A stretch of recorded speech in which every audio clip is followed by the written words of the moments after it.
Hi, my name's Candide. Welcome to my poorly drawn stick figure life. I'm not an artist in the slightest, but I'm here to tell you the story of how I became a farmer. So first off, I'm kind of a big deal. People call me Candide because of my honest mind and my simple heart.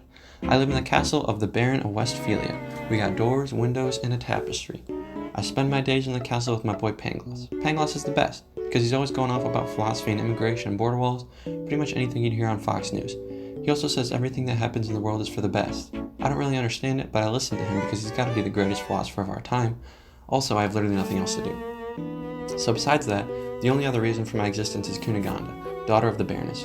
One might describe her as fresh, plump, and desirable. She's also hot as frick, and like one of the only females around.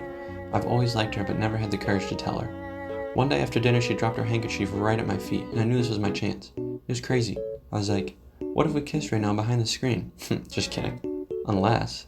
And then it happened. So yeah, that was my first kiss. I couldn't wait to tell my boy Pangloss. Unfortunately, the Baron saw us.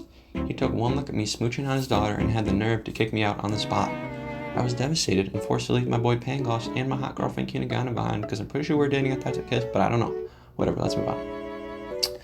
So here I am. Sad, mistreated, unappreciated, and misunderstood, but still honestly looking like a 10. I spent the night in the wilderness and didn't eat for like 4 hours. I woke up covered in snow and cold as frick, so I went to the first village I could find. I knew my boy Pangloss would say everything happens for the best, so I figured something good will happen to me eventually. When I got to the village, these kind gentlemen in blue suits bought me dinner at a tavern. My boy Pangloss was right, I thought. These fellows even gave me a few coins for the heck of it. My heart did a complete rebound and I felt like I was on top of the world. I almost felt bad for them, until they put chains on my feet and said, "Surprise, you're a soldier now." I was heated. I told them, "Boys, come on, I'm a lover, not a fighter." Naturally, they tied me to a pole and beat me with a rod for several days. Many beatings later, I found myself in the ranks of the Bulgarian army. Boy, what a time. Everyone seemed to really like me. I performed my daily drills in the courtyard with my shirt off, muscles popping, ladies watching, having a great time. Things took a turn for the worse when I tried to go for a morning stroll, as one does when imprisoned in the Bulgarian army, and found myself court-martialed.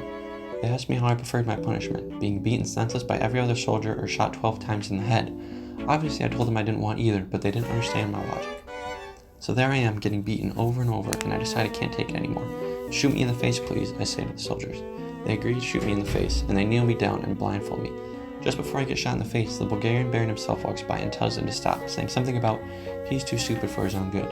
With that, I was pardoned. I was happy to be alive, but kind of hurt at the same time, because the Baron had no right to say that about me. Well, part of me wishes I did get shot in the face that day, because it would have spared me the senseless violence of the Bulgars upon village after village. I counted the hours hiding behind a tree, trying to shield my innocent heart from the gore of battle. It was too much for me. So I waited for the first opportunity to flee and then ran away. Some might call me a coward, but I call myself Candide. I got to another village and found a gross-looking beggar with only half his nose.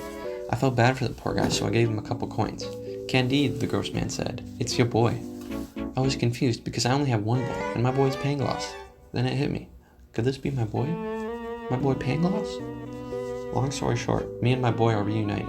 After casually explaining the unimaginable tragedies and horrors that became of my family and everyone I've ever known, Pangloss told me about the demise of my hot girlfriend Cunegonde. I was so upset that I passed out. In the midst of passing out several more times, I managed to help my boy Pangloss to a nearby stable owned by a church-going man. He called himself Jacques.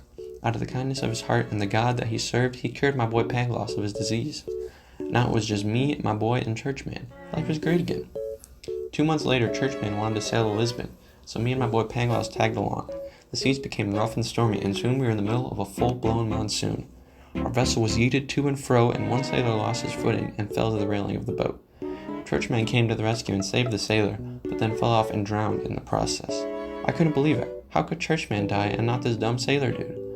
My boy Pangloss was certain that these waters, given Churchman just drowned in them, were specifically made for that purpose. After that, the ship keeled over and every man, woman, and child was killed in the storm, except for me and my boy Pangloss and Sailor Dude that Churchman died for.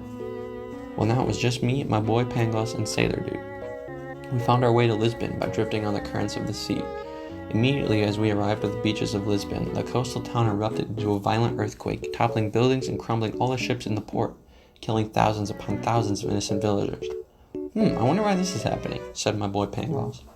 We watched as Sailor Dude walked into town amidst the ruins of the buildings and its occupants, hooked up with a girl and found some nice wine.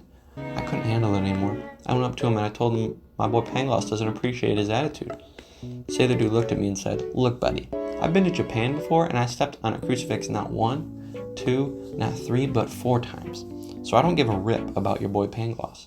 As I was standing there in my anger, a big rock fell on me. Did I die? I don't know. Find out next week on Draw My Life with Candide. Just kidding, this is it. This is all you get. Goodbye.